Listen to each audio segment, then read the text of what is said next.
এদিকে সন্ধ্যার পরেই সংঘর্ষে জড়ালো এনসিপি এবং বিএনপি। ফেব্রুয়ারিতে নির্বাচন বন্ধের ঘোষণায় ক্ষেপে উঠেছে বিএনপি। রাতেই ভয়ানক আক্রমণের হুঁশিয়ারি। ইলেকশনের ডেট ঘোষণা হয়েছে, ফেব্রুয়ারিতে নির্বাচন হবে। ফেব্রুয়ারিতে নির্বাচন হবে না।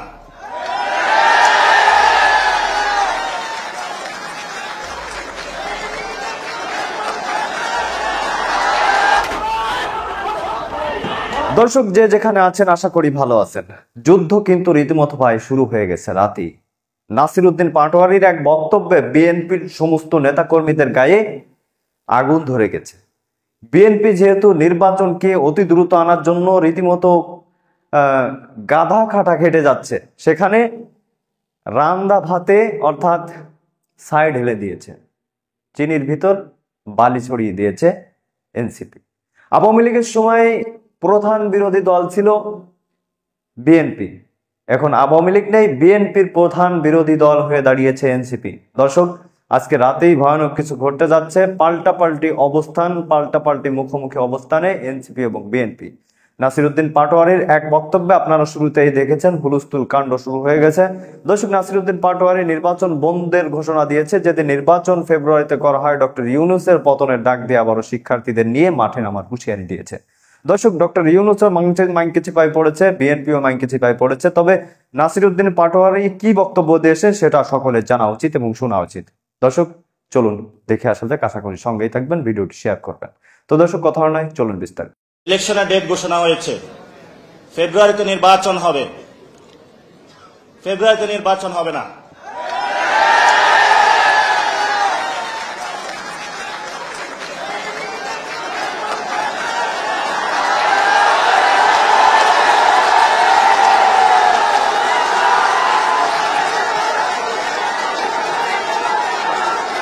শুনেন,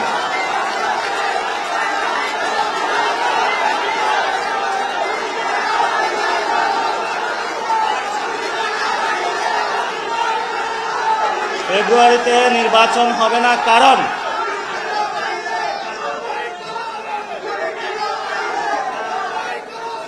কারণ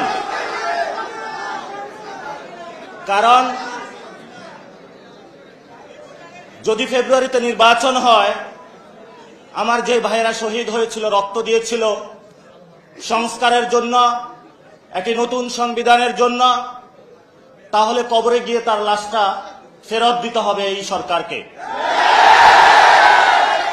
আমার যে ভাইয়ের হাতটা চলে গিয়েছিল, যদি সংস্কার কাজ শেষ না করে নির্বাচন হয়, তাহলে এই সরকারকে আমার ভাইয়ের হাতটা ফিরিয়ে দিতে হবে। যে মায়ের বুক খালি হয়েছিল, যদি সংস্কার ছাড়া, একটি নতুন সংবিধান ছাড়া বাংলাদেশে নির্বাচন হয়, তাহলে ওই মায়ের বুকের সন্তানকে ফেরত দিতে হবে। অনেক বাচ্চাকে দেখেছি এখনো বুকের দুধ পান করে, কিন্তু বাবা শহীদ হয়েছে।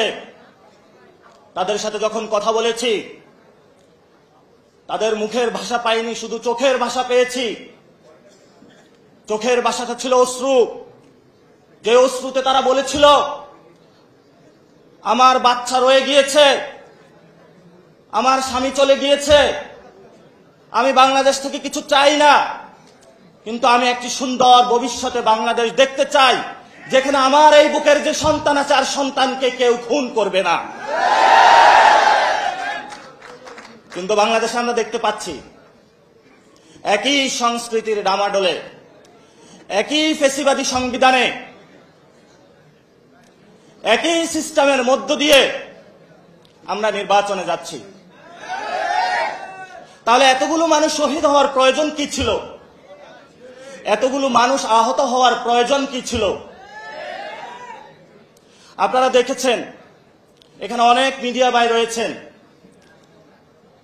ভারতে হিন্দুত্ববাদী বিজেপি এক এক করে সকল মিডিয়া দখল করেছিল, কিন্তু কিছু তরুণ যুবা অল্টারনেটিভ মিডিয়া সৃষ্টি করে ভারতের বুকে গত ইলেকশনে বিজেপির যে জয়যাত্রা, তাদের যে হম্বিতম্বি, সেটা রুখে দিয়েছিল। আপনাদের কি স্মরণ আছে?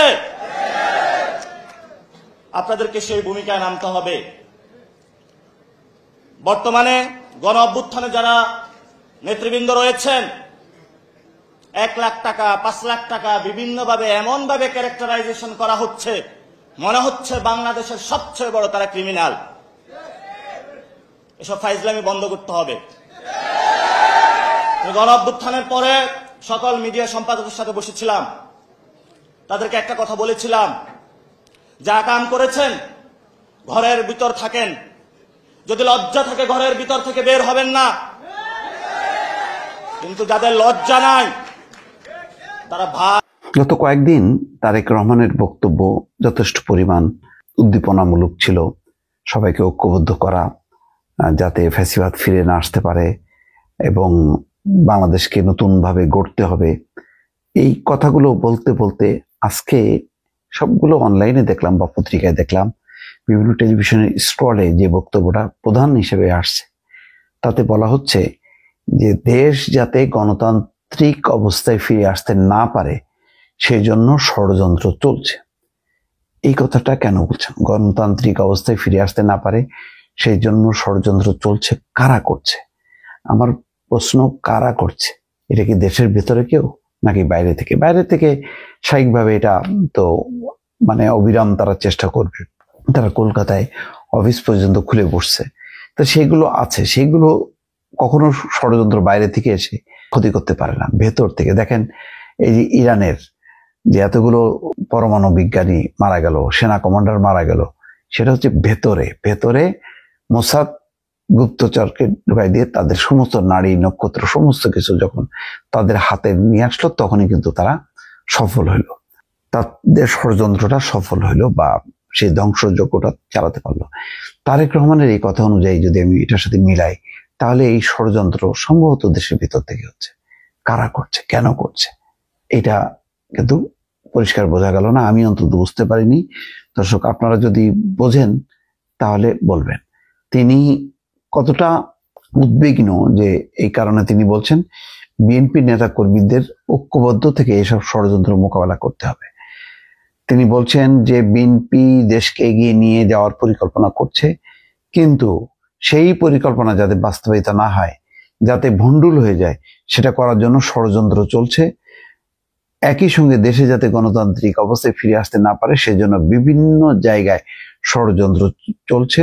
আজকে একটা ঘটনা দেখলাম শরীয়তপুরে, অবাক কি লাগলো, যে লিফলেট বিতরণ করছিল বিএনপির কর্মীরা, তাদের উপর হামলা চালানো হয়েছে। আমি বললাম তো যে গোপালগঞ্জ, শরীয়তপুর, মাদারীপুর এই অঞ্চলটা কিন্তু একটা মোটামুটি আওয়ামী লীগের অধ্যুষিত একটা স্বাধীন অঞ্চল। কেন শেখ হাসিনা বা আওয়ামী লীগের নেতা কর্মীরা পালায় গেল ভারত, আমি বুঝলাম না। এখানে কিন্তু যথেষ্ট পরিমাণ তারা একটা স্বাধীনতা মানে অর্জন করছে। সেইটার তো দেখা গেল এনসিপির উপর যেভাবে হামলা করলো, তাতে মনে হলো যেন যে তাদের রাজ্যে বিনা অনুমোদনে কেউ ঢুকেছে, সুতরাং তারা এই কারণে হামলা চালালো বা যুদ্ধ ঘোষণা করলো। তো সেই পরিস্থিতি আমরা শরীয়তপুরেও দেখলাম।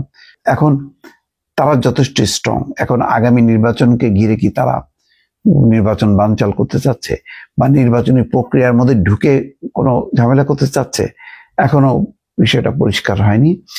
তিনি নওগাঁ জেলা বিএনপির দ্বিবার্ষিক সম্মেলনে ভার্চুয়ালি যুক্ত হয়ে প্রধান অতিথির বক্তব্যে এই কথাগুলি বলেছেন। গণঅভ্যুত্থানের মাধ্যমে স্বৈরাচারের পতনের পর এখন দ্বিতীয় পর্ব শুরু হয়েছে উল্লেখ করে বলছেন যে স্বৈরাচারের পতনের পর একটি অধ্যায় শেষ হয়েছে, এখন শুরু হয়েছে দ্বিতীয় পর্ব। জনগণের রাজনৈতিক অধিকার প্রতিষ্ঠা করা হচ্ছে দ্বিতীয় পর্ব। আর জনগণের রাজনৈতিক অধিকার প্রতিষ্ঠার প্রথম পদক্ষেপ হচ্ছে নির্বাচন। অন্তর্বর্তী সরকার ইতিমধ্যে নির্বাচনের সম্ভাব্য দিনক্ষণ ঘোষণা করেছে। আজকে দেখলাম ডক্টর মোহাম্মদ ইউনূসের বক্তব্য যে তার হচ্ছে এখন সফল একটা নির্বাচন করাটাই হচ্ছে এই সরকারের সবচেয়ে বড় চ্যালেঞ্জ। আসলে এই সময়টা আরো 6 মাস পেছনের দরকার ছিল। অনেক লেট হয়ে যাওয়াতে অনেক অপশক্তি ইতিমধ্যে মাথা চাড়া দিয়েছে সরকারের শুধুমাত্র দুর্বলতার কারণে। তারা যখন দেখলো যে সরকার দুর্বল, সরকার প্রশাসনিকভাবে, পুলিশ বলি সবকিছু দিক দিয়ে আইন শৃঙ্খলা পরিস্থিতি যখন অবনতি করতে থাকলো, তখনই কিন্তু আস্তে আস্তে তারা নতুন স্বপ্ন দেখতে থাকলো। এবং যেহেতু আরো 6 মাস বাকি আছে, সুতরাং এই 6 মাসটাকে শান্তিপূর্ণ রেখে তো দর্শক দেখলেন বিস্তারিত প্রতিবেদন। এতক্ষণ আমাদের সাথে থাকার জন্য ধন্যবাদ জানাচ্ছি আজকে আমাদের আলোচক জনাব ফিরোজ সাহেবকে। দর্শক দেখছিলেন তারেক রহমান বলেছে যে নির্বাচন নিয়ে যে বড় ধরনের চক্রান্ত চলতেছে তিনি কিন্তু লন্ডনে বসে ইতিমধ্যে টের পেয়েছেন। তবে যতটাই আপনারা বলেন কিনা নাসিরউদ্দিন পাটোয়ারি যে কথাগুলো বলেছে আপনারা কি একমত কিনা? আপনি কি চান যে নির্বাচন ফেব্রুয়ারিতে হোক কিংবা তার আগে হোক? আপনি কি নির্বাচন দ্রুত দেওয়ার পক্ষে নাকি এনসিপির সাথে আপনারা তাল মিলাচ্ছেন? একটু কমেন্টের মাধ্যমে জানান। তো দর্শক অনেক রাত হচ্ছে, পরবর্তী আপডেট পেতে চ্যানেলটি সাবস্ক্রাইব করে রাখুন। দেখা হচ্ছে খুব দ্রুত। দেশে কিন্তু আবার উৎপাত শুরু হয়েছে, তোলপাড় শুরু হয়েছে, সেগুলো সবার আগে আমাদের চ্যানেলে পেতে চ্যানেলটি সাবস্ক্রাইব করে রাখুন। ধন্যবাদ এতক্ষণ সাথে থাকার জন্য।